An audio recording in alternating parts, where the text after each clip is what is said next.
How very Kopli of you. No worries. Time to get to work. You better laugh, I mean you paid for it.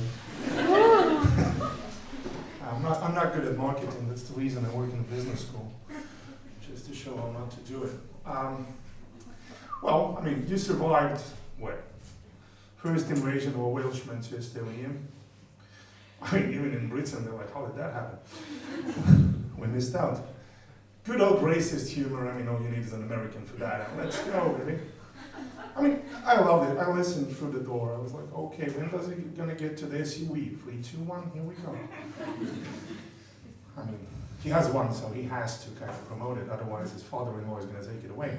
That's gonna be a tough gig.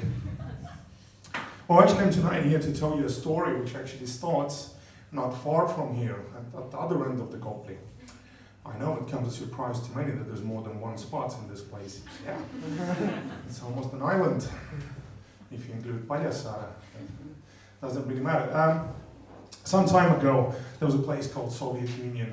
Some of you might not know anything about it. Good for you. God bless. You're very happy. You know, you can read those slogans about European Union being like Soviet Union. Bullshit. But that's why it works in you. You're like, yeah, okay, it's a union, makes sense. And a long time ago, in the Soviet Union, there were two unlucky parents who wanted a child. But since in Soviet Union there was no sex allowed, they had to rely on what everybody else relied on, Communist Party. Here I am. Not a good result. I mean, I already can sort of imagine my dad coming home happy. Because my mom was like, well, finally it happened. Comrades from above have sent us a gift. I'm not sure if it's good or bad, but well, you know, the Soviet Union, how much worse can it get? 9 months later, exactly, the disappointing part, because in the beginning it's the majority of the people, for some reason, are convinced that babies are cute. Or maybe, I don't know, I don't remember. My grandma on my dad's side would be very classic about it. Remember when you were 2 weeks old, I sang for you? Yep, word for word. Let's drop it like it's hot. You, me, and karaoke bar granny, it's happening tonight. Well, thankfully, you know, they were a bit better communists. 4 years later, they got my brother. He almost looks like a human being. Or that's what my mom says as soon as he's gonna move out of house. So, I mean, one thing I managed to do well, get a hint. My dad was a cop, so he was like, the cuteness ended like 6 months later. Like, what the fuck is this? We were supposed to have a son. Did you went to the zoo again? And the biggest disappointment for Dad was like, he hoped it's gonna go like a cute monkey, you know, jumping around the house, show him around to your friends, you know, maybe cash in some quick buck, like, hey, check this one out, I made it. Won't work well in front of a church, then again, depends on the church. But at some point, I learned, well, to talk. Here I am. You think it's painful, you should have seen my dad. With every year it got worse. So when I got to high school, which is, I know, shocking surprise for many, I had to explain to everybody that I actually went to middle school as well. It wasn't like straight out of Kopli's unit to my bound to the high school. Like, let's skip 9th grades. It's scary enough. You can handle high school. You're good. No, before getting to high school, fantastic. My dad was very convinced that the best way to make a real man out of me was to put me into a wrestling practice. I don't know about becoming a man, but I did get very close to my sexuality. Maybe a bit too close. Because, you know, there's always some guy watching wrestling and seeing going, yeah, faggots. Maybe. I mean, if we go back in history, they used to be naked and covered in oil. There is a point there. And it was the closing event of the Olympics. Who would have fought? Right before marathon, because that was okay. He started running yesterday. We can watch naked guys hugging. Let's do that. And the reason I say I got close to my sexuality is that it takes a very confident man to be on all fours. Like in doggy style, literally. Waiting for another dude. You know what I'm talking about. To like get not just close, but like he's there. You can feel it with every inch of your body. Doesn't matter. Are you naked or in that very slim nylon costume? Gets you another step closer to Eastern German porn. Sometimes you wish you were naked. It would make much more sense. And you're there, and you're like, that's just the beginning. I mean, that's just the signal that the hands are about to come on your back. I mean, you thought Kama Sutra did it? Nope, lady. Wrestling was there long before that. They just later added pictures with men and women, so it would be more confusing. And gee, that wrestling time, I mean, I still remember those good old, you trying to get on your stomach before the other guy literally grabs your balls, because that's where most of us would go, because that's the one place the referee is not literally looking. Like, I can't watch this. 3, 2, 1, go. Who won? Well, I would ask, depends on which competition. The guy at the bottom, future opera singer. The guy on top, well, construction worker in Finland. Coming in hot. So after 5 years of wrestling, I finally graduated from junior high. And quit wrestling for good. So one might say that I did not really achieve much in the 90s. Well, that's true. But then again, I'd still have a golden medal from becoming a junior champion of the country, so fuck you. I'm gonna sell it one day, as all great athletes do, for my first mortgage. And in high school, it got even worse, because by that time, well, in the 90s, the wrestling practice in Estonia was a bit like sumo. A lot of eating, not much nutrition. It wasn't scientific. The logic was that you're a heavyweight, you have to eat a lot. You're featherweight, you're fucking starving. Soviet Union, you know, the big guy needs to eat. And I was very shocked when I discovered that girls liked me in high school. Thank you for that. But not because of what you thought. I know, that was shocking to me as well. Just for a second, I was like, wow, maybe, just maybe, the Beauty and the Beast is not just a fairy tale. Yes, it is. Turned out that in the beginning of the 2000s, that was the time when Feng Shui got to Estonian. And I'm blaming internet for that. And it wasn't a great time for guys like me. That would be the guys who can lift a heavy thing, like a couch, or a TV, or move their someone's mom's furniture like 6 times a week. That would be me. Like all the chicks in high school, Alex, what you doing in the evening? All right, what is it this time? What do you mean? Well, I mean, last week it was the couch, the week before it was your mom's bedroom. You have a 1-bedroom flat, there's not that many options.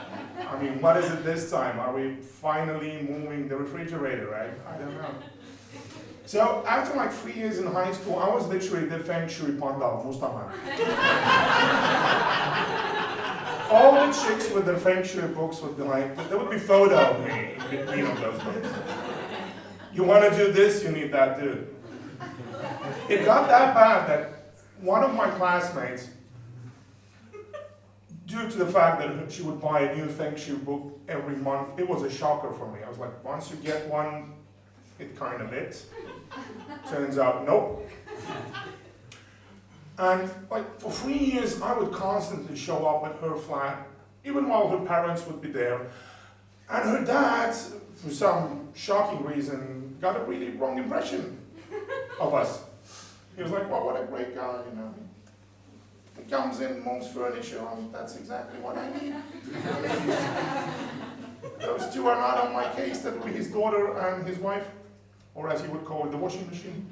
He was a truck driver, so I mean, he had a rather straightforward approach to traditional family. And it all ended really badly for Kaiti's real boyfriend. Yeah. Because one Christmas she decided that it's about time to introduce her parents to what she thought is going to be her first husband, but without the concussion. Because when she showed up at her parents' place for Christmas dinner with her, well, real boyfriend, her dad, he started drinking early, trucker thing, was very shocked. So shocked that out of his anger, he knocked the poor dude out. He was like, what the hell is this? Where's Sasha? She was like, what? Dad, what do you mean? I was like, well, the guy that's been moving around this freaking apartment, I mean, he's done more for this place than I ever will. Where is he? She's like, he's at home. Why? He lives there. Who's this? It's my boyfriend. What do you mean? What happened to Sasha? Nothing. He's just useful. Yeah. That was before sugar daddies became popular in that country. I was running that racket a long time ago. And the other, well, cool but scary thing that happened during the high school, I discovered the new passion, being a bouncer. Because for some, again, awkward reason, I got to practice it a lot. Every party, everybody would be like, I wonder who's going to be on the door. And usually they would have some great story to it. It's not because you're big and ugly. It's not because you can speak two languages fluently and both Estonians and Russian are freaking confused. They don't know what you are. No, we really trust you. Like, yep, that's why you always lock the door behind me. Like, go stand outside, we trust you. Can I get in? The party is not over yet. We want the people to stay, not to leave. Thank you. And after high school, I decided to start making money on it, and I discovered that being a bouncer is a lot like being impotent. You have to say no a lot. Like, but for different reasons, obviously. And sometimes it's for the same reason. It's people are like, can I get in? No. Can you get in? No. Do you want to? Yeah, but no. And it was very progressive for a while, for about like 20 years, and then I decided maybe I should try something else. And I started thinking that after going to the college, I was conscripted to the army, and there are two things I realized. A, you don't really have to be a smart person to serve in the army. Which was a bit of a sad and disappointing moment, because I grew up with the action movies of the 80s, like the sophisticated Black Ops missions, unless it was Schwarzenegger, who was just, let's blow the shit up. Or Steven Seagal before he started looking like me. Running around streets, jumping out of the windows. Oh, sorry, that was Chuck Norris. Same thing, basically. One is with the hand, the other is sometimes with the hand. And then I got to the army and I realized that, I mean, the easiest way to seem smart is to just shut the fuck up.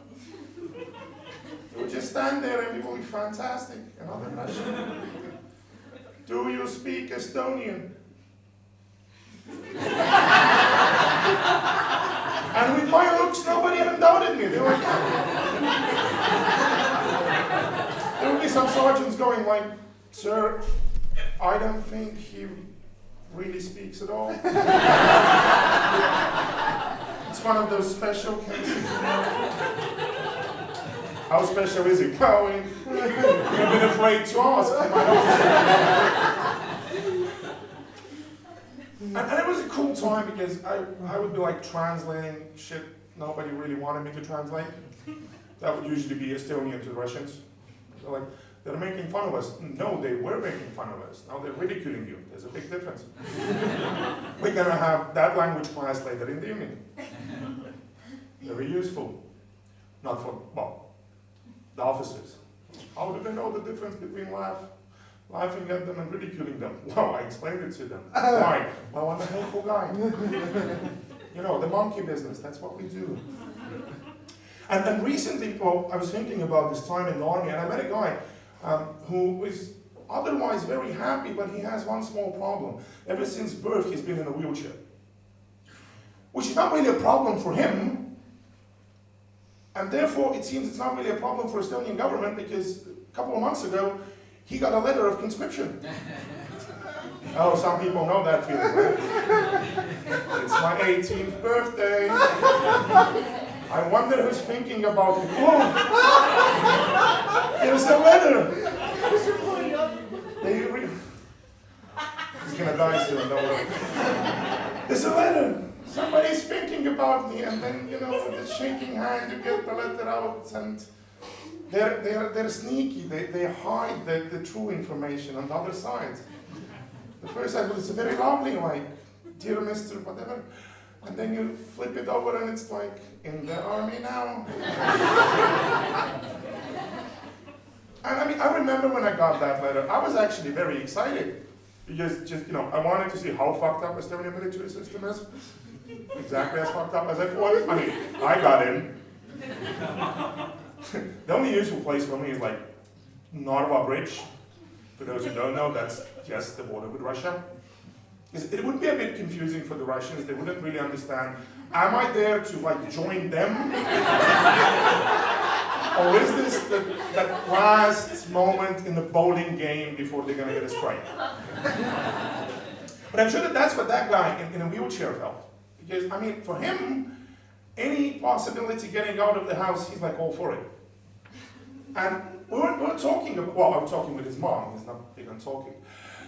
He can't. So, and I've made this joke. He loved it. Or at least it seemed like it was always. But his mom said it was great. Like they showed up there, and it took a while for people to realize that there really is a problem. And the problem is not that he doesn't want to go, but they don't really know where to put him. I personally have an idea for that. I have a lot of great ideas. And I proposed sort of, you know, the Estonian version of X-Men. We're not going to shame him, don't worry. He can keep his haircut. But imagine that, I mean, me on Narva Bridge, not very surprising. That dude. I mean, yes, Russian army has seen shit in its time, but that is going to take the cake. I mean, they're going to be, it's definitely NATO punking us. It's got to be. I mean, he already has transportation. With a good of gas. You just have to change the batteries every now and then. He's good. You can put some rocket launchers and stuff on it, you know, make it cool and sexy. Pimp some rims, you know. Make it like really scary. Some flames on the side, whatever. And most importantly, we're gonna put some JBL shit in it to play the answer. First the Russian one, obviously, because hey, it's a spy mission. But imagine that dude going all over the bridge, the Russian music and playing, Russians crying, because that's what they do. I know. And I mean, he would drive straight to the Kremlin. I'm not seeing anybody stopping him. I'm seeing shitloads of TikTok videos. Like people of Contact are like, did you see this shit? Yeah, I'm watching it. Join my stream. And like they were opening up the Kremlin and he's riding in there and Vladimir is there. He's not somewhere helping to save democracy. I mean, if George W. Bush could do it, why not Vladimir? He at least, you know, makes sense sometimes. That's scary, but still. And then he just gets into the Kremlin and boom! You know, he drops the beat. First it's a bit of Estonian rap, something cool like Pluto. Very confusing, but I mean that's war, it has to be confusing. And in the end, right before he pushes the main button, it's just Estonian anthem, he's crying and boom! Party all around. And that's when I woke up. But I mean, it's doable, so if anybody wants to get in and like with the seed money, startup is coming up. Digital Estonia. We're gonna put some cameras on it, obviously, so you can tune in, pay-per-view, stuff like that. The budget is in the toilet. We have to work on it. And after the army, it was a bit shaky for a while. First economic crisis of the 2009. Fantastic time to work as a bouncer. Everybody are poor and angry. Before that, just poor. Yeah, like if you don't have to fight with them, it's ha ha ha. If it's thin and page showing up at 1 a.m. with a bottle of Lavavin, it's not ha ha, it's wow. Kung fu in a house. And then I made another U-turn in my life. There's many of them. I mean, I'm as confused as the guy in a wheelchair. And I decided to go to the gym. I have to explain that one. It doesn't look like it. Now, hear me out. Yeah, I'm not a loser, I'm a keeper. Okay? It's very scientific. Or as scientific as it can be for a guy who graduated from a high school in Kopli. I mean, you wanna ask me how to do some good drugs so they wouldn't kill anybody? Hit me up anytime. You want to know about dieting? Don't call me. But as soon as I got it into the gym, I realized it's like being back in Kopli, but with much more sophisticated crowd. Because every time I go into the gym, and I've tried it like at different times of the day. I went to college, I'm experimenting. One class I actually took seriously was the methodology. The only thing I don't remember methodology or what, but not really important. And you get to the gym, and there are those young, beautiful men naked. So, you know, wrestling coming back. And the gym looks like a lab, like a chemistry lab. They're trying to mix some stuff that's like big bottles, small bottles, plastic bags. Somebody brings out the small weights, I'm like, okay, Escobar. And I was like, okay guys, what you doing? Like, we are trying to figure out the best mix for our muscle. I was like, take them all. I mean, the more the merrier.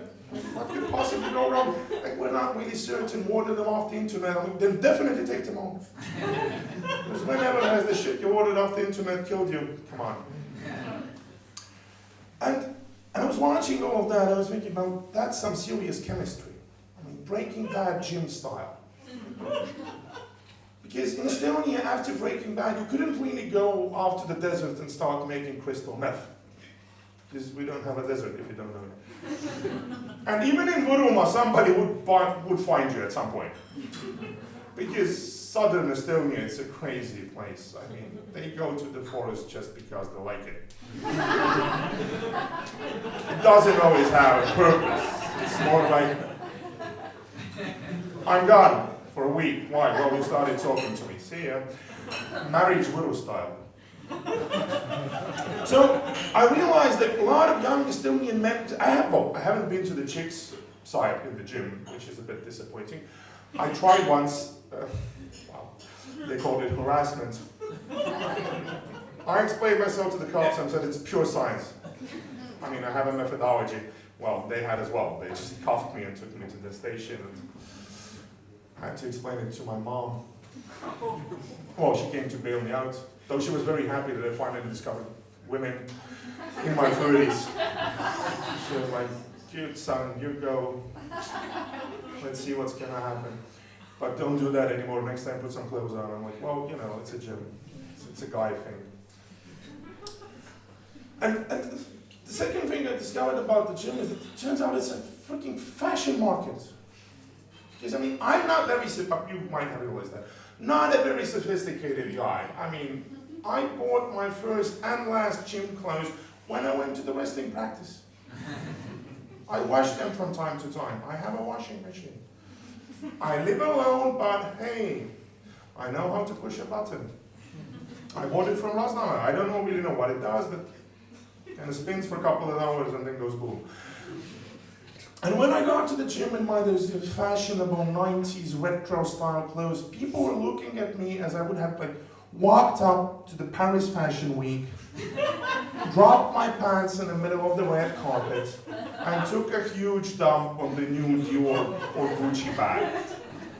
They were like, man, like, it's 1,500 euros minimum. I was like, well, I paid 25 a month. No, not for the gym, for the clothes. And then I got it.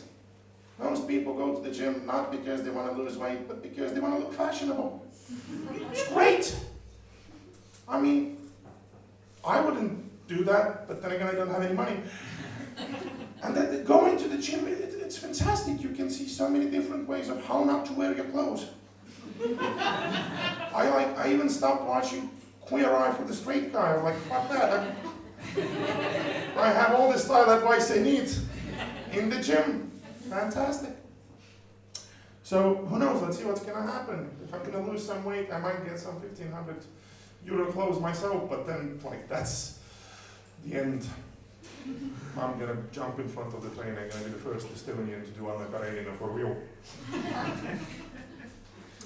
And then after going to the gym for a while, the confidence built up. Well, actually, I wanted a reason not to go there. So I became a school teacher. Now it's even worse because before that it was just funny and now it's really depressing. Because, I mean, I love kids. Yeah, I know. Not many teachers can say that, but I truly do. I'm nothing better hell no way.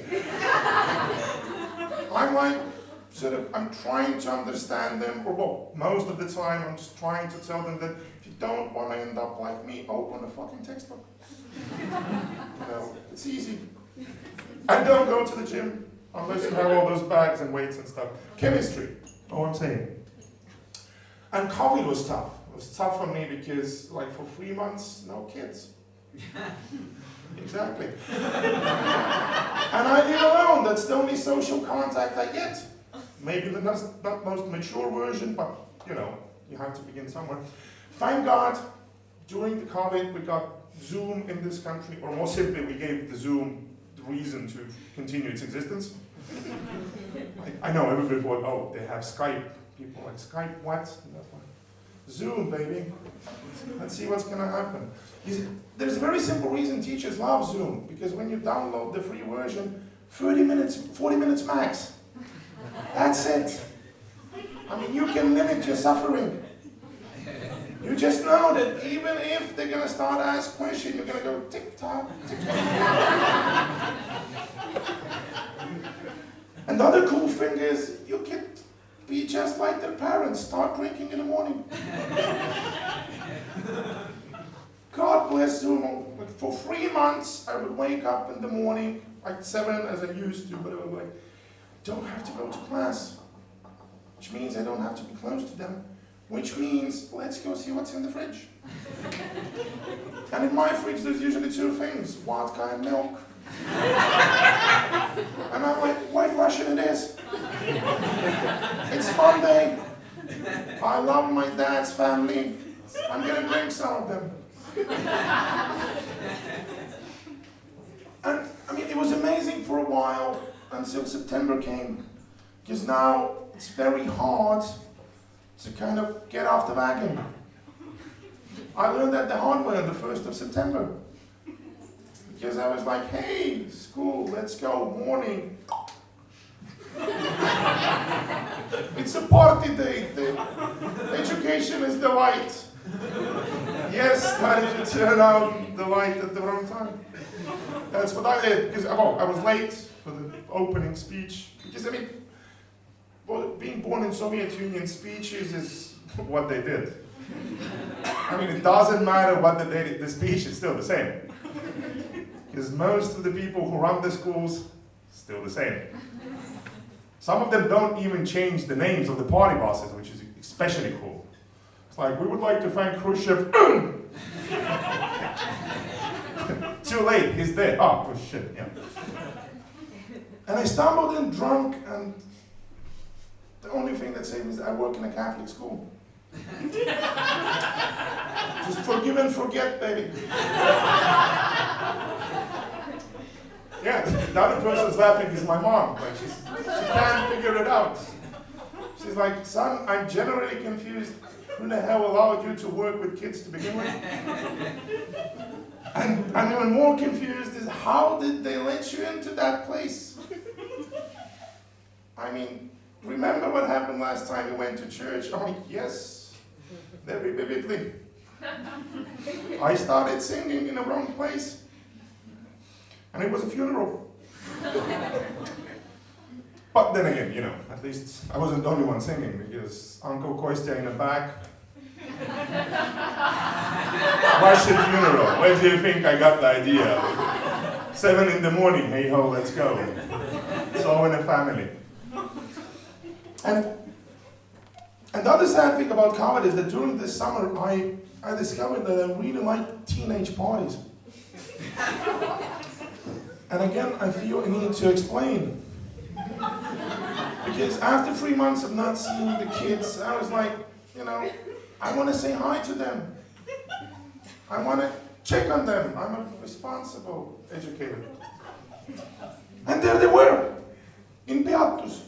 All of them. In all different shapes and sizes. Oh yes, Beatus, fantastic place. On the border of Telliskivi, which for this summer transformed into teenage wasteland. Literally. They were all wasted. Some on alcohol, some on drugs, some on both. I love the people who don't discriminate.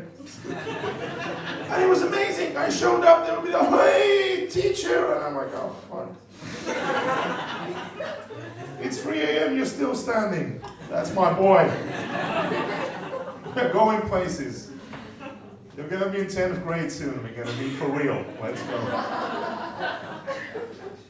And 2 good things about teenage parties. A, you don't have to buy your own smokes. You take it off the teenagers. I told you, I'm a responsible educator. I'm like putting this into practice. You don't listen to my words, I bring them closer to you. I'm like Jesus, but without a haircut and more violent. And a second cool thing, you don't have to buy your own liquor, basically for the same reason. But that one is a bit more dangerous because if you can see what's in the bottle, that's cool. Like, you see a night with a bottle of Jack, you're like, hey, let's listen to some Kid Rock and see what's gonna happen. But usually it's slow in because Rammar, cool with that. But one evening I confiscated is a bit of a complicated word. I caught a bottle that fell out of the hands of a young lady right before she fell face first into the arms of her boyfriend, who was already lying on the ground. So don't worry, chick is okay. Physics, I mean, that's choreography at best. And I decided that, hey, there's a bottle, and I asked their friends, what's that? And they said, it's rum and coke. I was like, I like rum and coke. Woo! After that, I was flying, baby, for 3 days. Last time I was that high, never. My first time doing drugs. Thank you, Summer. But it was mental because I felt like I was back in my childhood. I was a mix of Teletubbies and Baitu. Teletubbies, love kids, you know, all that. The perverted vacuum cleaner. Baitu, that was the 90s TV show about a family in Lasnamäe, all of whom shared the same invisible friend. So Estonians were flying high on acid long before Brits invented Teletubbies. And I was there like, Mustamagi. And It got that bad that on the second day of my flight, I started listening to V's Minus a lot. It's a rap band. They call themselves 5 Minuses because there's 5 of them, very original. Oh, okay, there used to be 6, Sais Henna. He's the guy who makes great pelmeni while he's not fighting for the rights of women. Which is a bit awkward because the reason he was kicked out of V's Minus was because he tried to sneak some underage chicks into backstage. So technically he knows shit lot about the rights of women, but not from the perspective I would expect he should. And after listening to V's Minus, I was like, they had those songs about doing lines and stuff, and I was like, okay, I'm already tripping, let's take it one step further. Methodology, experimentation. But since I didn't know what the lines are, I mean, no experience, I ended up with a bag of flour in front of me. And it was amazing for everybody else except the flour. And I was alone at that time, so. And after all of that, I was in Merimaja one evening, looking for a UFO.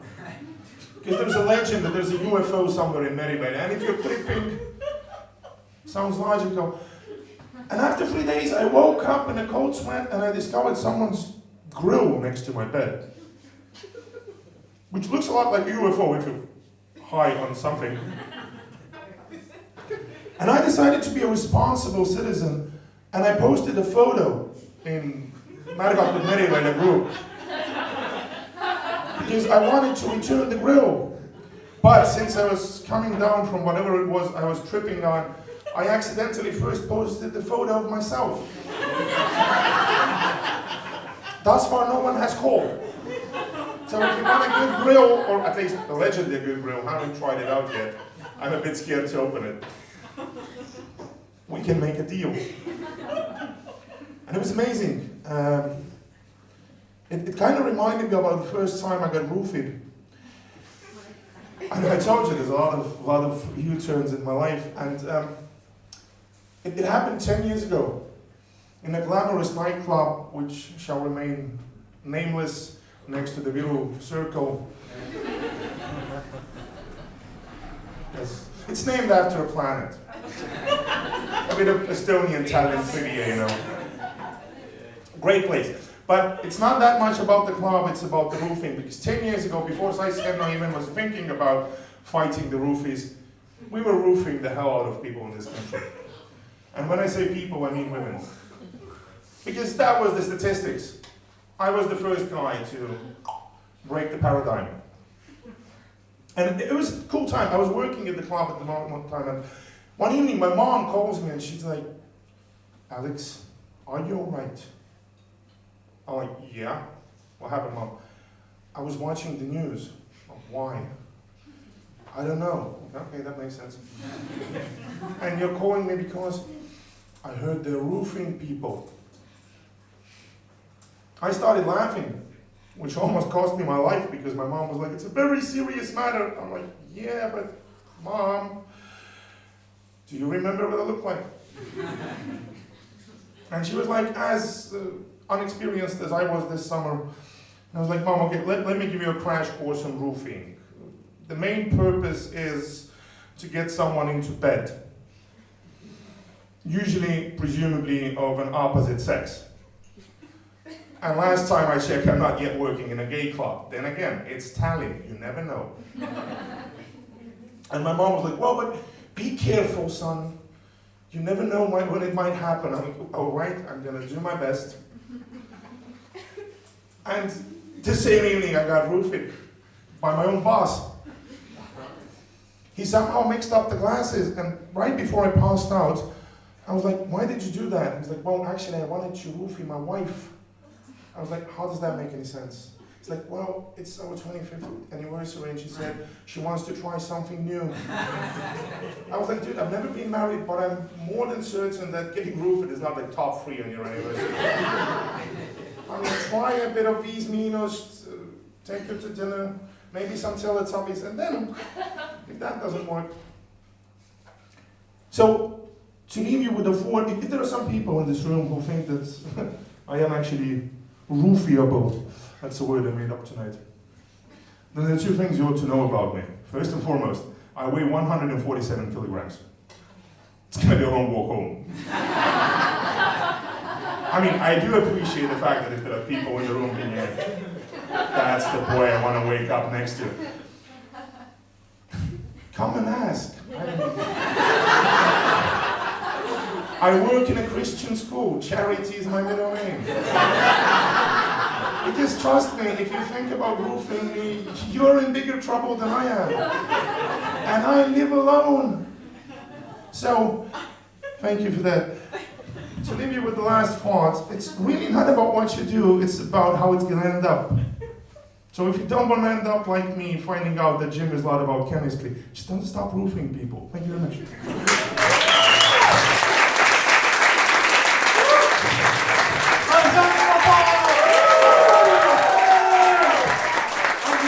That's it for us today. Actually, if I have the comedians here, let's get you all back onto the stage. So please, have a massive round of applause for James Humphries, Aleksandr Popov. Thank you very much. We've been coming in Estonia. This has been the Invasion Show. We're awesome. Thank you.